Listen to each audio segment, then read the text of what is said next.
I'm going to start. Should we start? Sure. All right. Good afternoon. Thank you for joining us today. It is Thursday. We're going to be continue on with our Creatives Industry Week. And today I am a pleasure to introduce our two artists and curators that we have joining us.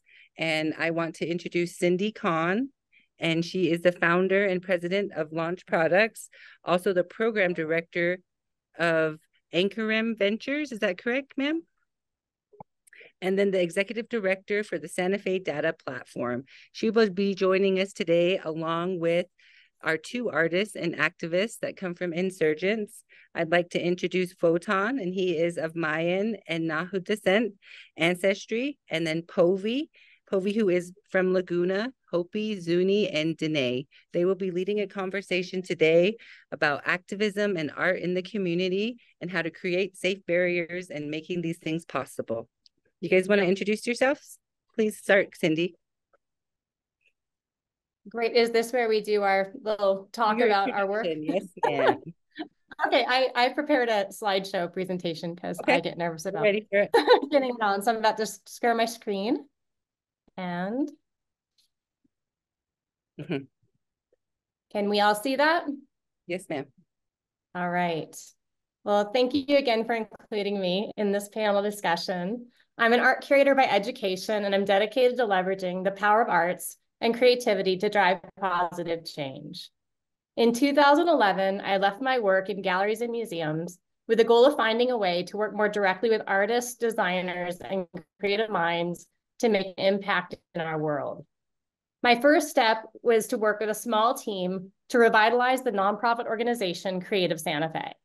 Our goal was to engage a cross-section of individuals, organizations, and creatives of all types to make an impactful difference in the economy and lives of our city. For a decade serving as executive director of Creative Santa Fe, and now for the past 4 years as an independent consultant, I've had the opportunity to use this strategy to address a wide array of issues, including affordable housing, nuclear weapons, climate change, energy, data, and more. In 2012, Creative Santa Fe decided to tackle the urgent need for affordable housing and studio space, hang on one second, for artists and creative individuals. We launched the Sila Yard Arts and Creativity Center project. The vision was to combine highly affordable live-work rental housing amplified by on-site resources for economic development and support. This type of live-work affordable housing had never before been developed in New Mexico. We wanted this process to include as many artists and creatives as possible, so we applied for and received a National Endowment for the Arts grant to engage with our diverse creative communities to help inform the design of the center. We curated art projects, hosted picnics, town hall discussions, block parties, lowrider shows, commissioned murals, and more. One such project was working with local artists and activists, Israel Haros Lopez, with a project called Now More Than Ever. Haros Lopez selected a diverse group of artists to create portable murals to be installed at the building site. The inspiration for this project was his belief that we need to engage with artists to discuss larger issues, addressing the definition and meaning of culture. In his words, artists are begging for critical thought and critical conversation. This is crucial in these current times, now more than ever. Through portraits, written word, traditional imagery, and more, each artist took a distinctive and captivating approach to the idea of culture. These murals were prominently displayed on the building site as a reminder of what was to come and that everyone in our community was invited to participate. After years of deeply engaged community work, the Sila Yard Arts and Creativity Center was built to truly fit the needs of those it serves. We did this by engaging directly with our creative community all along the way. This thriving center has been at 100% occupancy since its opening in 2022. Moving from affordable housing to climate change, in 2021, I curated an art exhibition and dialogue series at the University of Chicago in partnership with the Bulletin of the Atomic Scientists. The Bulletin of the Atomic Scientists was founded in 1945 by Albert Einstein, Robert Oppenheimer, to equip the public policymakers and scientists with information needed to reduce man-made threats to our existence. I've been serving on their board for the past 5 years. They recognize the need to more effectively engage the public on the dangers of climate change and felt that bringing artists into this dialogue would be a powerful way to do so. They brought me on as a guest curator for this project. A BBC review of the show described, "The show mingles the jolt of the dystopian with the lure of beauty, a primal reminder of what's at stake that urges us to move forward, to preserve what we have, and more than that, support and pursue actions that help sustain us into the future." From that perspective, its purpose is not to shock us into action, so much as to instill urgency and motivate us, asking, if we don't act now, when will we? I also interviewed scientists, policymakers, and experts on climate change and played their videos throughout the show, a powerful intermingling of education, policy, arts, and science. One of the most tremendous works in scale and impact was by Reagan Rosberg, titled Monument, a 15 by 15 by 15-foot installation of moss, recycled plastic, and orchids that emitted the scent of rain. As Rosberg described, I try to hook people with beauty, first because it's needed, and second, it's a way to engage people and keep them interested. With their attention and emotions thus captured, viewers then feel more comfortable delving deeper into the meanings embedded in the piece. The show is a poignant example of artists' ability to translate abstract scientific research into works that connect us viscerally with critical issues that sometimes can seem too overwhelming to handle. I love the way one senior scientist, the Stockholm Institute, described the show. What is so exciting about this exhibition is the artist captures something deep and fundamental and rooted in our values without having to get into debates on policy or practical aspects. To be able to have people come into the space and pause and open themselves up to the idea of suspended judgment is pivotal. From climate change to nuclear weapons, my final example was in May of 2022. I helped present Amnesia Atomica in Times Square in New York City. The piece was a 30-foot inflatable mushroom cloud by Mexican artist Pedro Reyes in partnership with the Bulletin and Times Square Arts. This 7-day exposition was a call to reduce the dangers of nuclear weapons and included a series of dances, lectures, concerts, performative works, public programs, and events throughout the city designed to spotlight the work of activists, artists, and organizations involved in nonproliferation and disarmament. Times Square art director Jean Cooney described, "Times Square has a rich cultural history as an epicenter of protest and a platform that elevates a chorus of voices of our era. We are thrilled to turn this platform over to a range of artists confronting the most important topics of our times, such as Pedro Reyes and the issue of nuclear disarmament." These projects are just a few examples across a wide array of topics to demonstrate the power of bringing arts into policy issues and civic engagement. I would encourage artists and all creatives at all levels of career and expertise to explore opportunities to make an impact and get involved. Never underestimate the power of your creativity to make an impact on your community and our world. Thank you, Cyndi. That was a beautiful introduction. I appreciate that.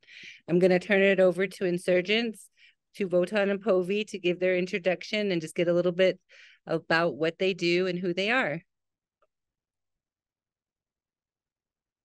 Hi, everyone. My name is Povi, also Leah. I'm part of the Insurgents Art Collective. I'm a Pueblo Native woman that comes from Taos, Laguna, Zuni, and Diné. As I said, we're in an art collective together. The art collective was started in the year 2000.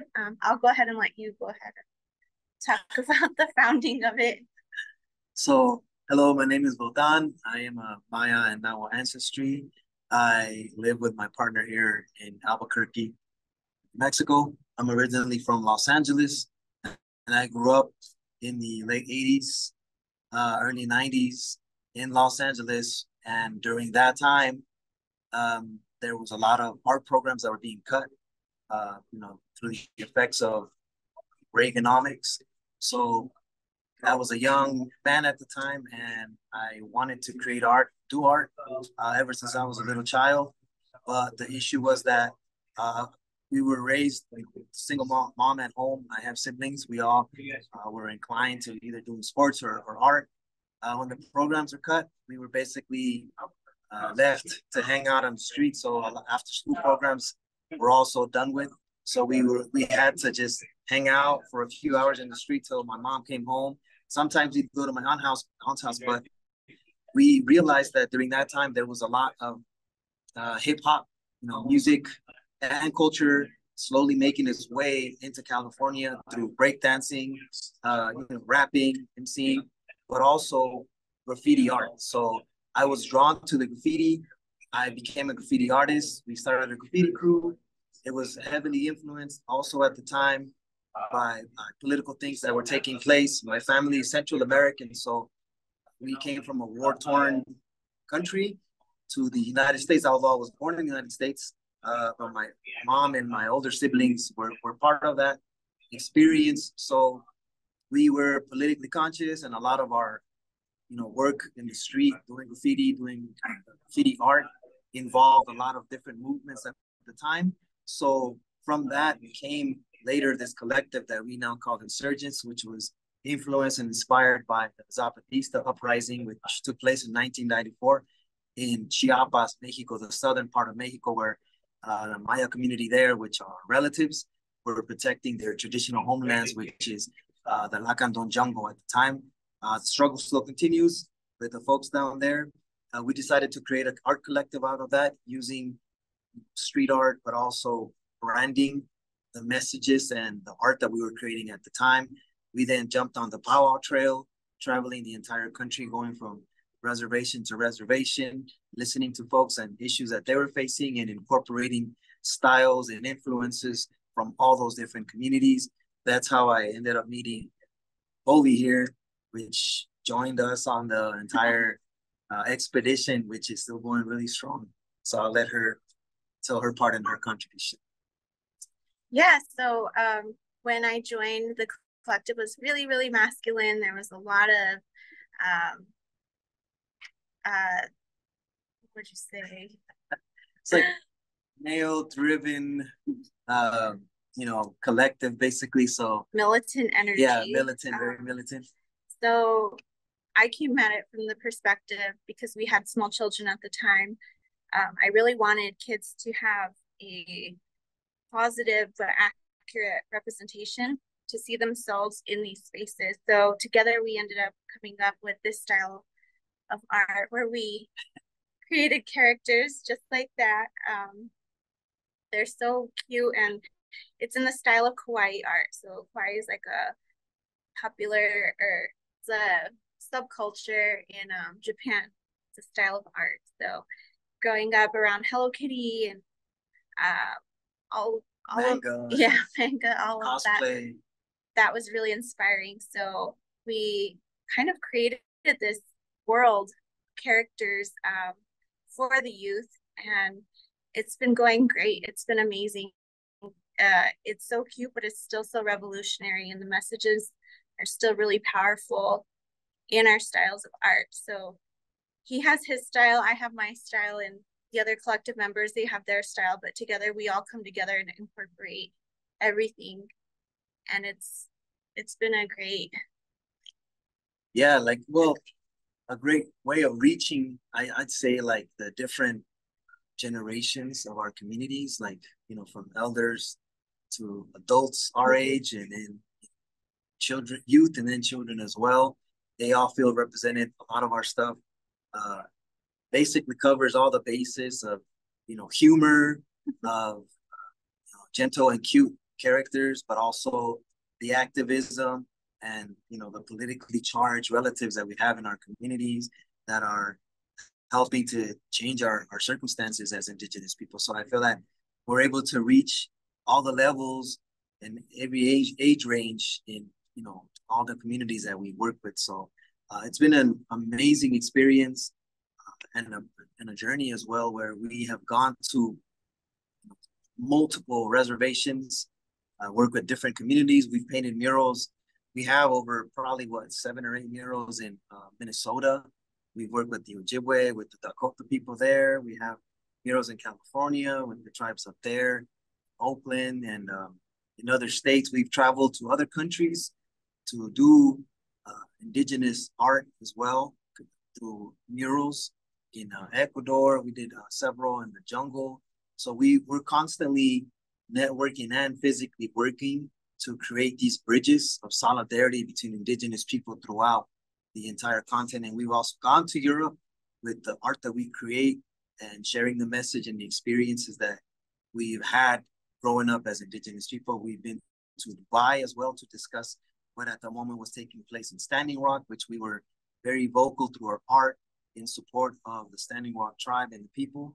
So all these different things have allowed us basically to move throughout the entire, hemisphere and other parts of the world to connect with people who understand where we're coming from and what we're trying to convey with our work. Awesome. Thank you so much for that. I think one thing that I commonly hear in both of these conversations is the word community being brought up more than one time. And I feel like these issues that you guys are discussing, both being activists and coming from the artist sector in the background, you guys have touched on a lot of things. And Cyndi, even you, just the environmental aspects of stuff, like the black snake we were talking about. This is some of the stuff that insurgents had done, against the oil industries and stuff. I feel like there's a broader reach now, knowing that there's more people out there, not just the indigenous community, but also the non-native community. How do you guys think that? Do you think there's a possibility that there would be, you guys would be able to work together down the line, addressing these problems, not just from an indigenous perspective, but from a worldly perspective? We know that the environment is a good example of that.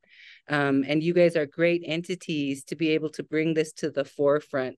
What are some of the things that you have done personally to, not just with your art, but anything else, curation, that have brought these things up? Are you with any meetings or just who wants? Does she want to go first? She can go first. However, you guys do. Cyndi, would you like to go first, ma'am? I mean, I'd absolutely love to work to help artists get the message across. As I said in my introduction, when we privately introduced ourselves, I believe artists have the capacity to say what we otherwise can't say in a sort of our increasingly polarized world. Words are failing our communities, they're failing our country.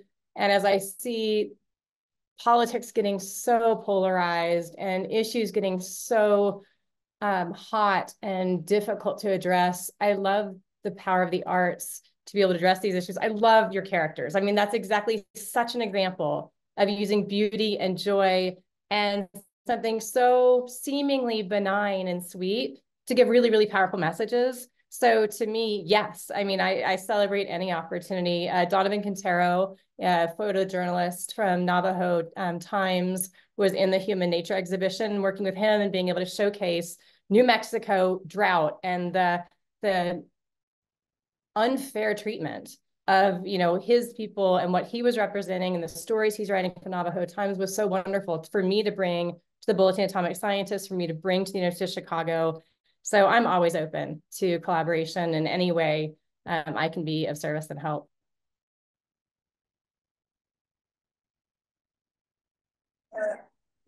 So with us doing art, that's also, through the murals, through the branding, it's allowed us to enter other communities where we've been guests to address, different issues and how we communicate those issues. We've done panels with scholars in UCLA where they felt that graffiti art and murals was a conductor of information.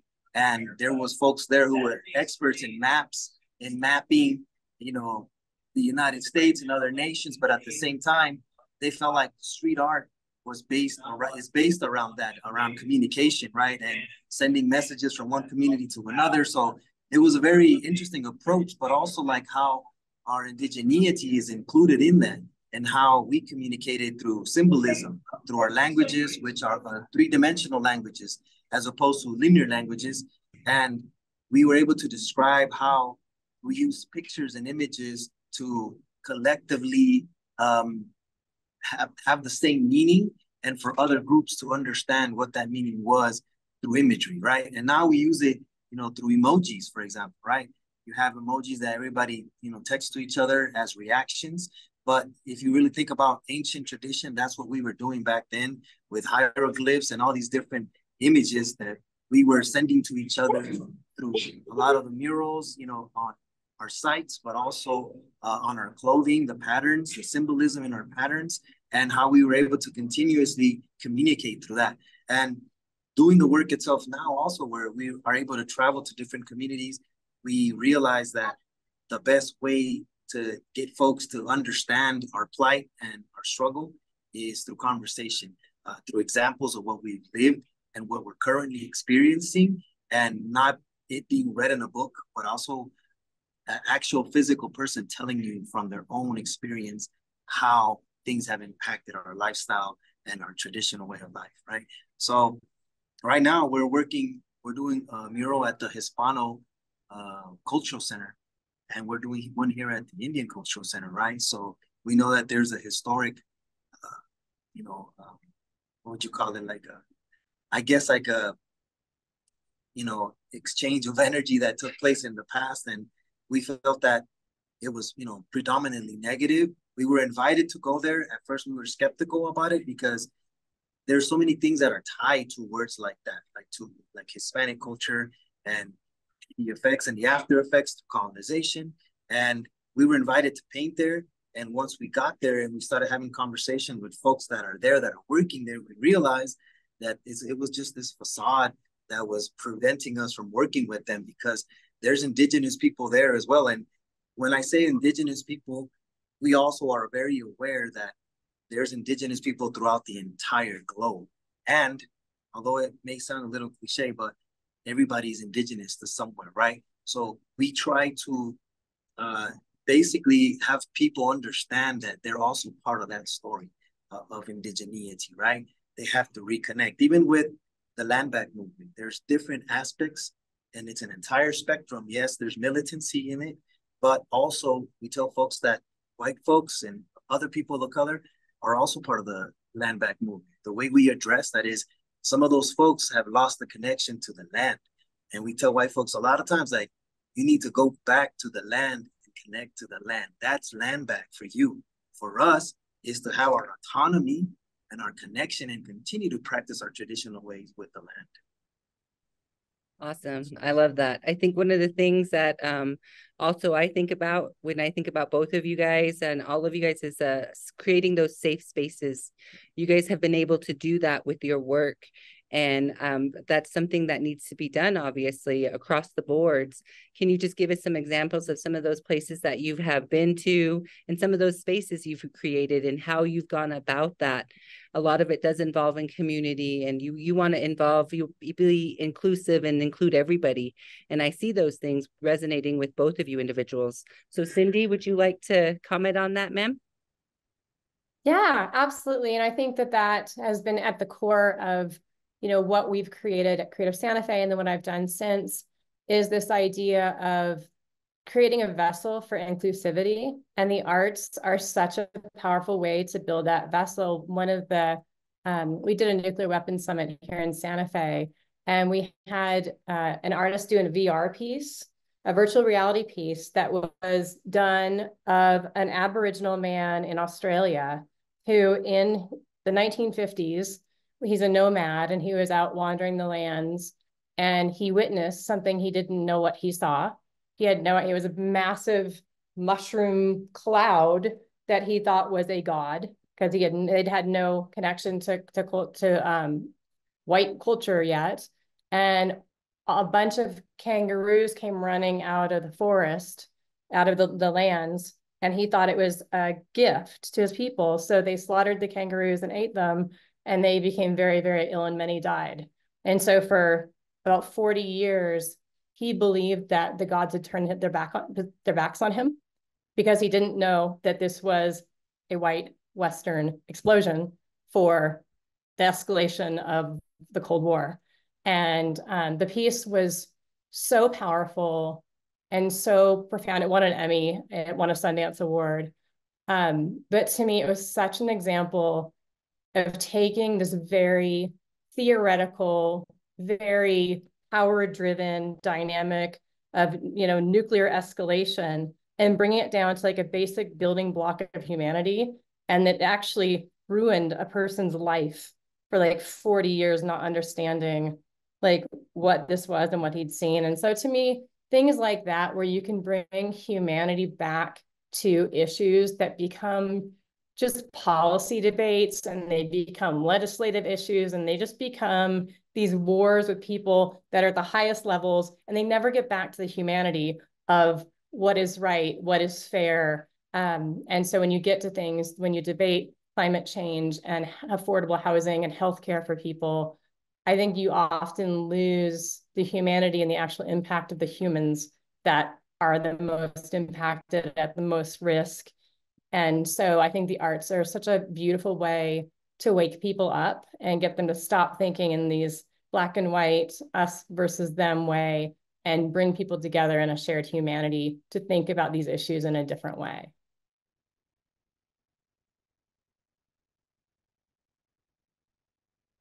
Thank you, Cyndi. That was awesome. Would you guys like to respond? Yeah. One of the great examples that we have is that we painted a mural up in Duluth, Minnesota during the time of Standing Rock. Because there were so many injuries taking place at Standing Rock, we had to come together and think about, okay, what are some ways we can still address these issues non-violently, where there doesn't have to be more eyes shut out. There doesn't have to be more people getting shot, people getting attacked with water cannons, you know? So we ended up coming up with a collaboration with Honor the Earth at that time. And we created a huge 3-story mural in Duluth, Minnesota. And it was addressing Standing Rock, but it was also addressing missing and murdered Indigenous relatives. That's a big thing that's taking place. It's an epidemic happening in all of our communities, not only here in America, but all across Turtle Island. So with that, a lot of our relatives are being hurt and harmed in connection with oil. So we created this mural, and we were trying to find the best place to place this mural. And we found out in Duluth, they were having such high numbers of women and children and Native youth going missing. It wasn't being addressed at all by the local city governments or the state government. So that was where we decided we were going to paint it. When we painted it, we opened it up to community to come out and help. So any project that we do, it isn't just ours. It doesn't just belong to us or is by us. We always open it up to everybody and take in all the suggestions, and people contribute. So with that one, it became a really big healing experience, because there were so many women that were trafficked themselves, or they were affected. They had close family members, and it was so close. It was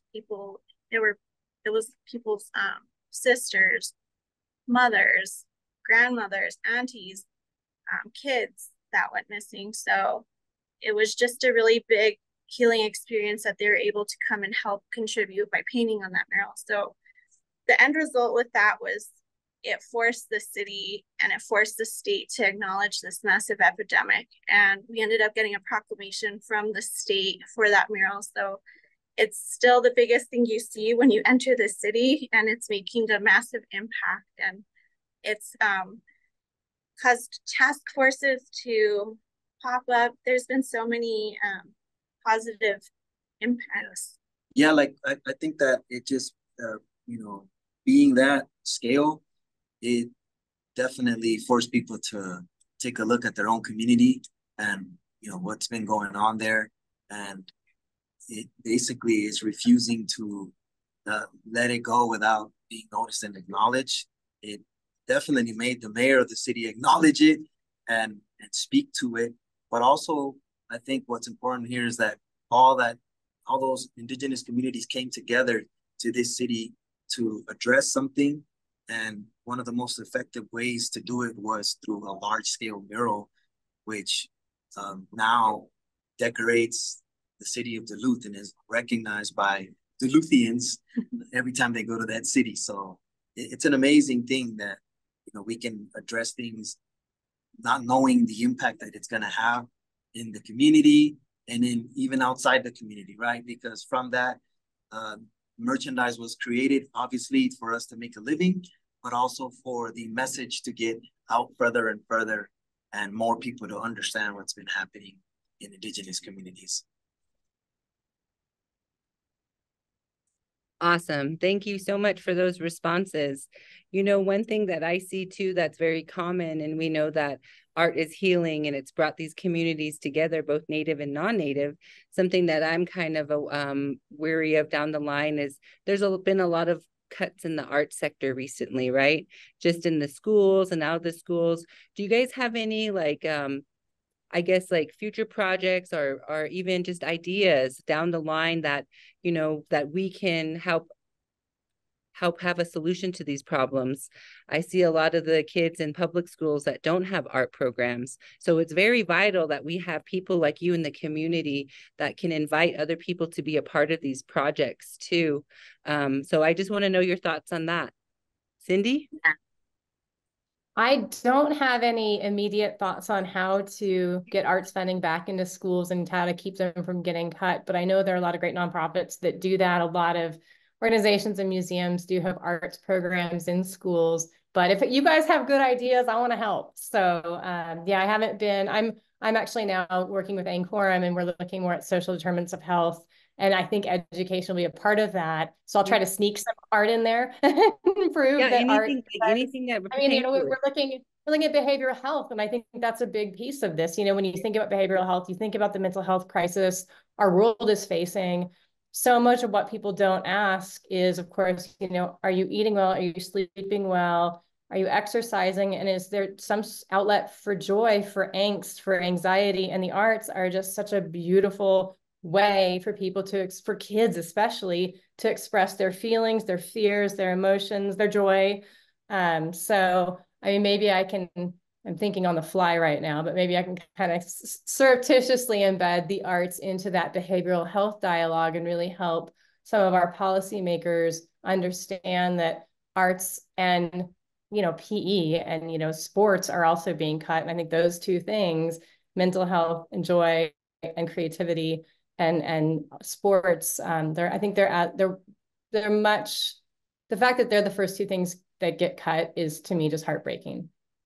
Because the little kids are supposed to sit at their desk, not be creative, keep their mouths shut, not be wiggly, and not have exercise to get out there all of their energy anyway. It's an impossible ask of young children.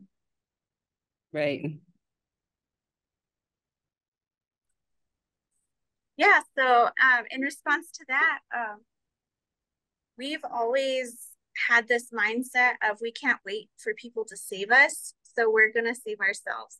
So with that, we've always been really big with mutual aid, and we have funded our own projects, or we've gotten donations, we've asked funders, we've had even community involvement, right? Where even during the pandemic, all of our murals and shows were canceled because of pandemic, and we decided to just fully push our work online, and we did really good with that.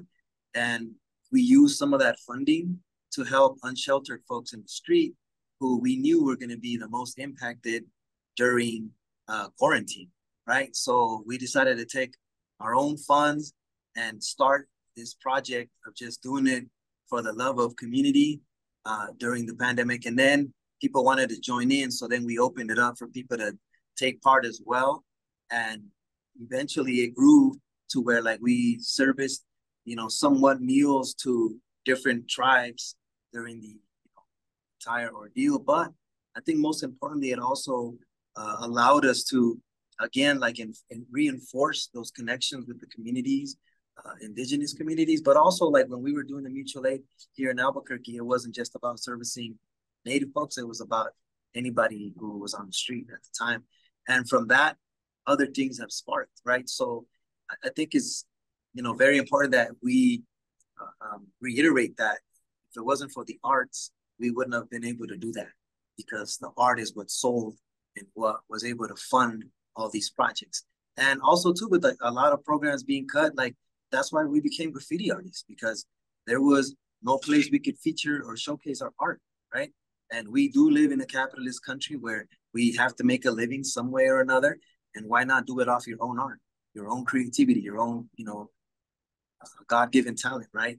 And most people don't take this into consideration, but the fact is, and we've said this before, that without the artists, there is no culture. The culture will not move forward if there's no art, right? It could be dances, it could be songs, it could be, jewelry, it could be visuals, pottery, whatever the case is.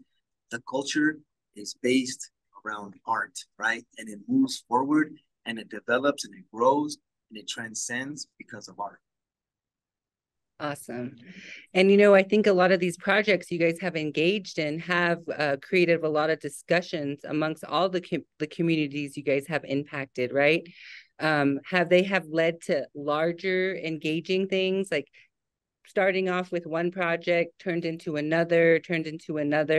I'm sure that has happened with a lot of the momentum that you're picking up, and also the topics you guys are talking about. It's not just in one location that we're dealing with these issues, they're across the boards. So can you speak to that a little bit, Cyndi? Yeah, I think that when I pointed out kind of the work that we'd done, the whole reason I got involved in nuclear weapons was because we did that nuclear weapons summit here in Santa Fe. And honestly, the goal of that summit was really to drive tourism and to shine a spotlight on Santa Fe's assets, its creative assets, its cultural assets, its intellectual assets. But because all of these nuclear policymakers and scientists and nonprofit leaders that came to Santa Fe for this event saw how powerful the arts were in telling these stories, in bridging these divides, and in getting to a visceral truth. They created, that was why I joined the board of the Bulletin. That's why I ended up doing Amnesia Atomica with Pedro Reyes. And they have created these other groups now that continue the work. And the Bulletin now has a total commitment to bringing artists into this dialogue. And the Bulletin focuses on environmental and on climate change, nuclear weapons, AI, biotech. And so we're bringing artists into every single level of those engagements because of that one summit that we brought in and showed that when you bring artists in to talk about these issues, it just transforms the way people even see, understand, hear, and feel these issues. Because I think we're just inundated with news and data and stories, whether it's local level, whether it's about housing or food or poverty or homelessness. I think that often we zone out. We hear too much, we get too much information when it's just words or just news clips or sound bites on Instagram and TikTok. But when you get the arts in, whether like we were taught, like Votan was saying, whether it's music, dance, performance, sculpture, installation, it creates a totally different, it slows everything down and people start to think about these issues in a way that they often never would have. Thank you.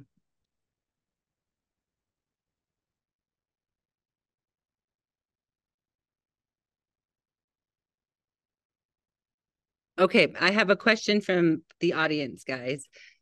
Have you experienced retaliation from people through tagging over your work? Do you respond? How do you respond and how do you handle that? Yeah, definitely. We actually, have seen some of our street art that is usually like in a lot of times in abandoned ghost towns or whatever.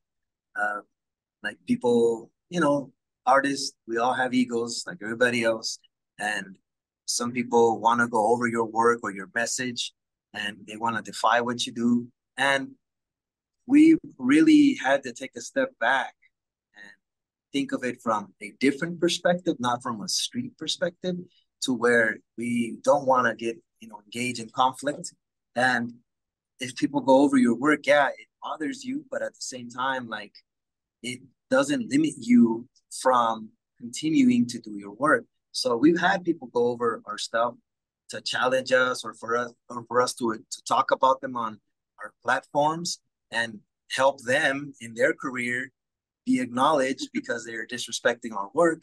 But we decide like not to address that and instead focus on the work we're doing, right? Because if you do go after everybody who dislikes what you're doing, you're off of your own path now, and now you're engaging in somebody else's path, which is taking you nowhere, right? So instead, we decide to just focus on our path and continue to do the work that we do so that we can continue to blossom with that work instead of allowing our ego to hold us down from our own journey. But believe it or not, all of our murals, they've been saved. And I truly think that's because when we have them in all of these communities, a lot of the elders will come out and have the murals blessed. So I truly think they're protected. And what's really amazing is the water protector mural, the one that we're referring to in Duluth. The Ojibwe peoples, they felt that she was such a being. They gave her a traditional name. So she is her traditional name is. She watches over Duluth. Yeah, she watches over Duluth. So we don't know how to say it in Anishinaabe, but that's what it translates to. But yeah, like I think definitely when you have the community become part of the project itself, it becomes their project, right? So they're going to take care of it. They're going to look out for it. And they're going to teach their young, who perhaps will become artists, maybe Tigers, graffiti artists. They teach them to respect like what their elders perhaps were part of, right? And I think that's even like right here at the Poeh Cultural Center, there's all these old murals that are here, but they're held in high regard, right? Because they've been here for such a long time, but they're also depicting the story of the Poeh people, right? So all of our work like speaks to that, to the traditions and the transcendence and the moving forward of our heritage, right? So I think that if you include and involve the community at all the time, I think that there will always be that type of safeguard for what you're doing. Thank you. That was a beautiful response. Cyndi, you have anything to say to that, ma'am? I mean, none of my graffiti has been tagged over. Well, we know there's important values there, guys. No, I'm pretty safe over here. I actually have a question for Votan and Povi. Do you guys have any big dream that you really want to do that you haven't yet done? I mean, you've done so much all over the world. Is there some big thing that you're just like, that would be the next amazing thing we'd want to do, to see, to impact? Oh, you can go first. I'm thinking about. Yeah, definitely. I'd like to meet Chief Raoni. If you want to Google who he is basically an amazing, impactful, powerful leader from, I believe, a tribe in Brazil. And when he was younger, they were threatening to, I guess they were going to dam the Xingu River that is what feeds their entire community. So they were going to be flooded and completely annihilated by the damming of that river, which is a tributary to, I believe, the Amazon. And he came out, he was a younger person. And I have never in today's time ever heard of a person aside from Subcomandante Marcos with the Zapatistas speak so eloquently and truly believe in themselves and their community so much that they were willing to give up their life for that. That to me is the most powerful thing that a human being can experience, where you are willing to give everything up for the safety and the survival of your people. And those stories we read about in books, we see movies with that, you know, people have them in their religious books, like in Bibles and Qurans, you know, folks like that, stories about that, folk tales, heroic tales. But right now we have people that exist, that are indigenous people that truly feel that way, that are living and are willing to go through that. So to me, that's the most honorable thing. And I definitely would like to meet him, you know, because I think it's just an amazing moment in time. And that person will no longer be here, but at least that energy can continue to travel through people like ourselves and our stories. Yeah. So my dream, my big dream is so creating these characters. Like I mentioned earlier, they're made for positive representation so that our youth can really see themselves. But they're not only for our youth, they're for everybody. And you know, it's so interesting that these characters, because they're so cute and they're so friendly, you can have these difficult conversations on these difficult topics, and especially regarding our history. So it's amazing. I'd love it to be just like blasted out, go far. I feel like in this life, we're limitless. I don't believe in limits. So I truly believe that can happen. We'll just see how. So that's the dream, that it just gets out. Awesome. And it's yeah. possible, Povi. You guys have been doing some amazing things, right? So we're going to be ending here, but I want to end on a positive note. I'd like for each of you to speak about a project that was very near and dear to you guys, something that was very special, what you guys got out of it, and how impactful it was to that community or those individuals. So please, insurgents, you guys have the floor. Please. Yes, Okay. the floor. I'm still gonna go back to that one, Maryland, Duluth. I just loved that project so much. It took place at the American Indian Community Housing Organization, their building. So we actually got to stay there with the residents there. So if you're not familiar with that place, it's a large facility that allows parents and families to rehabilitate with their children. So a lot of the parents up there have been through so much trauma. And so it's an amazing place because there's nothing like it where parents can rehabilitate and keep their children with them. So because of that, we got to meet a lot of the youth there, and we got to they got to participate on the project, but also we got to participate with what they do too. And it was just so amazing. They get to go berry picking, so many traditional activities. But do you want to add to that? I mean, yeah, it was just like I'd say an immersive experience for ourselves to be immersed in like Ojibwe way of life, right? Not so much traditional, but just day-to-day life, which I think includes some traditions to it, but also getting to understand like their way of thinking, their, you know, what they eat traditionally, which was amazing, and hearing their stories and then becoming part of their community, right? Whereas we normally see ourselves as, oh, those people are in our community when we're here at home, but when we become part of somebody else's community, I think is really special too, because every time we go up there, like we're always welcome in open arms, right? And I think that's one of the most important things about art, is that it creates these families throughout. As for myself, like we did a mural in Ecuador, and it was in the jungle, but there was a small town that was right next to the jungle where a lot of the folks that live in the jungle, like traditionally come down and like get on Facebook or Instagram, and then they go back to their homes in the jungle. And we were invited as part of a mural festival to paint out there. And I painted a Shuar, which is the tribe from there. It was a Shuar medicine person with a gas mask before the pandemic. He's dressed traditionally, it's a face, and then there's jaguar spots in the back. So it represented a rebellious, also warrior from back in the day, who his name is Kiru, and he fought against Spanish colonialism and invasion.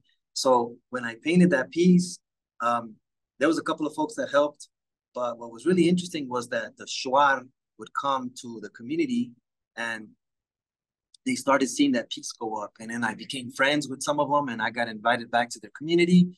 And one of them told me that when they were kids, they used to walk down that street and they were forced to walk on the street. They couldn't walk on the sidewalk because they were considered savages, right? So the mestizos or the people of Spanish descent would walk on the sidewalks, but indigenous people had to walk on the street or walk out of the way of oncoming, Spanish descendants. Anyways, I realized when we finished painting that, he had told me, he said that now he can walk down that street with dignity because a person from another country came to acknowledge the power and the beauty in their heritage and culture. And it's in such a large scale that everybody has to acknowledge that that is the truth of that community. So that was powerful to be able to see the descendants and the living relatives of the Shuar nation be positively represented by someone that can come in from a different place to show the appreciation, respect, and love for those people. Thank you. That was amazing. That gave me the chills, guys. Cyndi, please, you have the floor now, ma'am. Yeah, so I think one of the most impactful projects I've ever done was the Silo Yard Arts and Creativity Center. Affordable housing is such a crisis in our community. It has been for so long, and it took us 8 years, such a deep community engagement. We worked with so many artists, so many creative people. It really became an absolute community-driven creative event. And I left Creative Santa Fe, and so I didn't see it all the way through to construction. And so there was the grand opening when it was fully occupied in 2022. And I was just walking through the open studios. And of course, I didn't identify myself. Nobody knew that I had been involved in this thing for 8 years. And a woman was there, a painter, and she had her art on the wall. We were doing the open studio. And I asked her how she felt about living there. And she started to cry. And she said if it hadn't been for this center opening, she and her daughter would have been on the streets. And she had no idea who I was, had no idea I had anything to do with the project. And it was truly one of the most impactful moments of my life, just knowing that I was involved in something that continues to give shelter at, very, very low, affordable housing. It's so important. Our city definitely needs to build more. I've also learned how many barriers there are and how hard it is to accomplish this. I mean, it took us 3 mayors. It was $12 million of federal funding we brought in. It was the hardest thing I've ever done. I'm glad I didn't know how hard it was going to be, but it was the power of the arts. It was the power of the creatives in our community. And just knowing that one life changed as a result of that made everything I did worth every minute of it. Awesome. Thank you. And I'm well aware of Silo Yards. I mean, they've accommodated a lot of people, not just non-native people too. A lot of people from IAIA were a part of that. So I understand that. And Santa Fe had such a need for it. I thank you guys for being a part of this. I think and all in all, we know that art and activism are hand in hand and that they need to be brought to the forefront to address these difficult issues. I'm just going to leave the floor open for you guys. If you have anything to say to people watching today about what you do, your plans in the future. But thank you for joining me. So I'm going to leave it to you first, Cyndi, okay? If you have any last sentiments, anything that you want to say to our audience regarding the work that you do and anything that you want to accomplish in the future, ma'am. I just, support your artists. Artists are the heartbeat of our communities, of our culture. And so anything you have in your power to support artists, and if you're an artist, get out there. Your voice matters. For us, basically, we have several things going on here in Albuquerque right now. There are several other projects in other places, but yeah, I'm gonna repeat what you just said. Like, definitely support the artists. We're having an opening on Friday from 5 to 7 at the Poeh Cultural Center, where a collective of friends from Los Angeles came out to paint a mural there depicting like LA culture through indigenous experience. So it's a free event. You can come check that out. We're also going to have at the end of the month here, you can go to the website of the Indian Poeh Cultural Center, and we're going to have an unveiling of the mural that we're actually painting here. It's dedicated to Poeh. I'll let Leah say something briefly about that? Yeah, just briefly, Poeh was one of our traditional Pueblo leaders. He helped, he organized and orchestrated the revolt that took place in 1680. So he's somebody that we highly regard. If it weren't for the ancient ones and the ancestors like him, we wouldn't be in existence today. So we're just really excited to be able to be here at the old Albuquerque Indian School, which is now the Cultural Center, to be able to be here in a positive way where it's not the boarding school setting anymore. So to me, this feels like a true example of resilience. And I'm so excited to be here. So that's going to take place June 28th. So that mural encapsulates all of that in there. And then we have the Poeh event lastly. Oh yeah, we also have a upcoming solo show for insurgents at the Poeh Cultural Center, which is, I believe, north of Santa Fe. Yes. That's going to be on August 12th. August 10th. Which is the Pueblo Revolt Day. And our work is basically going to be featured there, but it's also going to be like an immersive experience where you get to see how we create what we create. It'll start with sketches to finished products to street art, different, like a street scene, but also like merchandising, installation. So all the different dynamics and branches that we create as the insurgents come in. Awesome. Well, thank you very much, you guys. I appreciate everything that you have said today.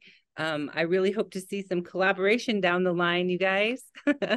You guys are some folks doing some hard work out there, and we appreciate that. And it's acknowledged and it's seen, it's heard, and it's valued. So thank you guys for everything today.